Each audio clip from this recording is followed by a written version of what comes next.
सभी को नमस्कार। करियर फर्स्ट चैनल पर आप सबका स्वागत है। आज का डिक्टेशन लिखने के लिए तैयार रहें। यह आपका टेस्ट होगा। ट्रांसक्रिप्शन करके कॉपी को ग्रुप में शेयर करें। Ready, start. यह झंडा जिसे मैं आज पेश कर रहा हूँ किसी प्रस्ताव से नहीं, किंतु लोकमत, परंपरागत व्यवहार, त्याग और बलिदान से स्वीकार किया गया था। आज हम केवल उस लोक स्वीकृति पर मुहर लगा रहे हैं। इस झंडे के बारे में अनेक भ्रम पैदा किए जाते रहे हैं।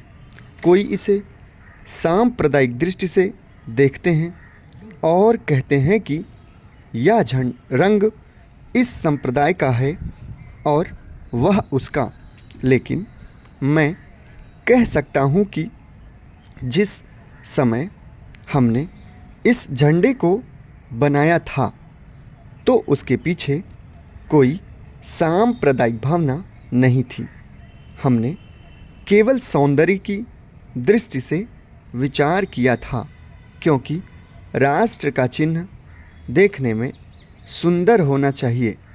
अतः हमने ऐसे झंडे की कल्पना की जो समस्त रूप से तथा जिसके विभिन्न अंग भी भारत की आत्मा और परंपरा के प्रतीक बन सके।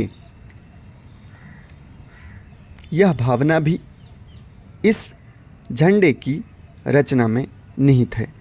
शायद यह मेरा पक्षपात हो, लेकिन मुझे तो सचमुच यह झंडा बड़ा सुंदर लगता है। इतना ही नहीं, यह झंडा अनेक सुंदर तत्वों का प्रतीक भी है, आत्मिक तथा आध्यात्मिक तत्वों का, जो कि व्यक्ति और राष्ट्र के जीवन को मूल्य प्रदान करते हैं। क्योंकि राष्ट्र का जीवन केवल भौतिक वस्तुओं पर आधारित नहीं होता, यद्यपि वे भी बहुत आवश्यक हैं। फिर भारत जैसा देश तो अति प्राचीन काल से आध्यात्मिक तत्वों पर आधारित जीवन बिताता आया है।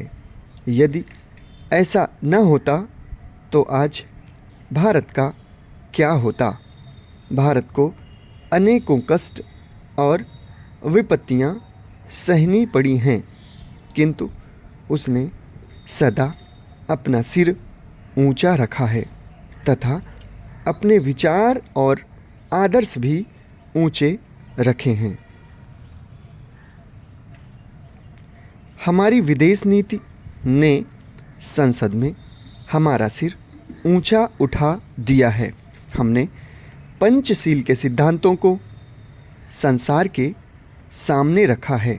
यदि हम उसके आधारभूत सिद्धांत पर दृष्टि डालें तो हमको पता चलेगा कि हमने संसार में जो बड़ा काम किया है वह यह है कि हमने तनाव को कम करने का प्रयत्न किया है।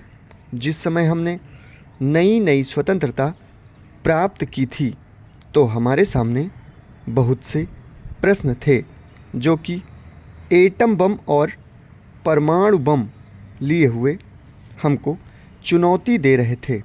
उस समय हमारे प्रधानमंत्री ने हमारे देश की वैदेशिक नीति को इस स्तर पर रखा जिसके कारण आज हम संसार में अपना सिर ऊंचा उठा सकें। हमने पंचशील के सिद्धांत को सर्वोपरि रखा।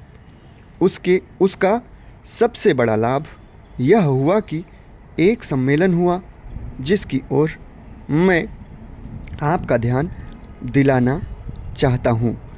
इस सम्मेलन में बड़े उत्साह के साथ संसार के 21 राष्ट्रों ने, जो एशिया और अफ्रीका से संबंध रखते थे, यह घोषणा की कि संसार में तनाव कम करना चाहते हैं और साथ ही हम चाहते हैं।